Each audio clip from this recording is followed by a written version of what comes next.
Bismillahirrahmanirrahim. Assalamualaikum warahmatullahi wabarakatuh. Perkenalkan nama saya Nabila Desafira dan rekan saya Dina Amanda. Di sini saya akan menjelaskan proyek saya, yaitu video bahan ajar. Di sini kita akan mengambil program semester kelas 10 yang mana kita akan mengambil di semester genap. Saya mengambil bab 5 dan bab 6. Bab 5 yaitu Gravity, saya sudah melakukan tas 1 dan tas 2, di mana mencakupi skill listening. Baik, di dalam satu bab terdiri dari 7 tas, di mana dari 7 tas tersebut bisa dibuat 4 video. Misalkan tas 1 dan tas 2 masih berkesinambungan dengan skill listening. Jadi bisa digabungkan di dalam tas 1 dan 2 yang mencakupi listening skill. Saya membuat di mana dialog conversation, di mana nanti siswa akan mendengarkan sebuah dialog conversation dari sebuah animasi yang mana nanti diuji dengan assignment atau quiz. Setelah mendengarkan dialog conversation, kemudian ada sebuah history lagi yang dibuat secara audio, yang mana diuji lagi dengan adanya quizzes. Mungkin quizzes di sini akan dijadikan sebagai ice breaking. And now I want to speak about my progress and Nabila progress, and I am with Nabila is different progress, and I get a progress with factor story, and factor story have 7 tasks, and the first task is about mengidentifikasi konteks gagasan utama dan informasi terperinci dari teks naratif lisan dengan topik faktor story. Jadi di teks pertama ini kita bisa menyimpulkan kalau kita bisa menggunakan listening skill karena berhubungan dengan memahami informasi dari teks lisan. Jadi untuk pembuatan tugas ataupun videonya itu kita bisa menggunakan dengan story, cerita tentang legenda, cerita rakyat, ataupun cerita-cerita yang di akhir itu mempunyai suatu makna yang dalam, ya. Dan di akhirnya lagi kita bisa memakai assessment 5 saja yang mungkin saya akan gunakan assessmentnya. Dan untuk yang kedua itu kita menggunakan talks untuk mengidentifikasi karakteristik rangkaian penyusunan dan pengembangan gagasan secara sederhana dari teks naratif lisan dengan topik faktor story. Jadi untuk yang kedua juga kita bisa menggunakan listening karena fokus pada analisis struktur dan isi teks lisan.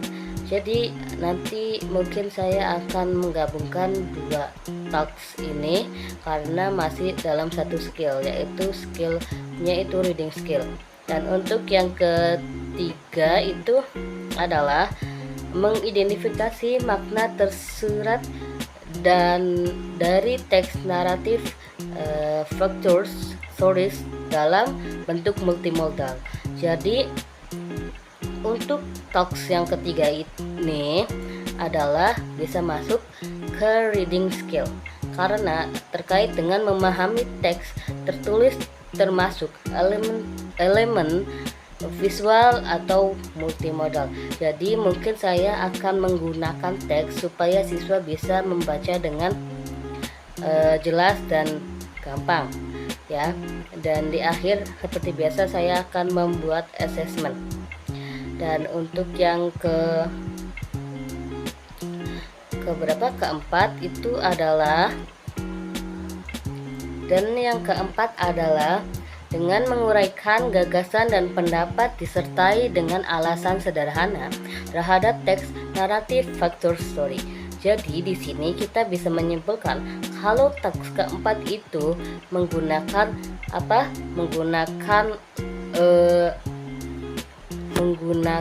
speaking skill. Jadi mengapa di teks keempat itu menggunakan speaking skill? Karena melibatkan ekspresi lisan terhadap ide ataupun opini. Jadi untuk yang speaking kita bisa menggunakan video yang menggunakan teks juga mungkin, karena sama-sama membaca dan berbicara itu sama-sama ngomong. Tapi kita tidak bisa menggabungkan kedua itu karena beda skill ya. Karena membaca itu untuk mengingatkan, kalau speaking itu untuk komunikasi, menggunakan speaking skill. Jadi mengapa di teks keempat itu menggunakan speaking skill? Karena melibatkan ekspresi lisan terhadap ide ataupun opini. Jadi untuk yang speaking kita bisa menggunakan video yang menggunakan teks juga mungkin, karena sama-sama membaca dan berbicara itu sama-sama ngomong. Tapi kita tidak bisa menggabungkan kedua itu karena beda skill ya. Karena membaca itu untuk mengingatkan, kalau speaking itu untuk komunikasi. Jadi untuk speaking skill itu kita bisa mengasih atau memberi teks-teks yang berbeda kepada siswa-siswa kita, dan seperti biasa diakhiri dengan assessment. Untuk teks yang kelima itu adalah mendemonstrasikan komunikasi efektif dalam penyampaian gagasan dan pendapat dengan alasan yang sederhana terhadap narasi faktur story. Jadi nomor 5 itu masih masuk ke dalam ke dalam speaking skill, karena penekanan pada penyampaian secara verbal yang efektif.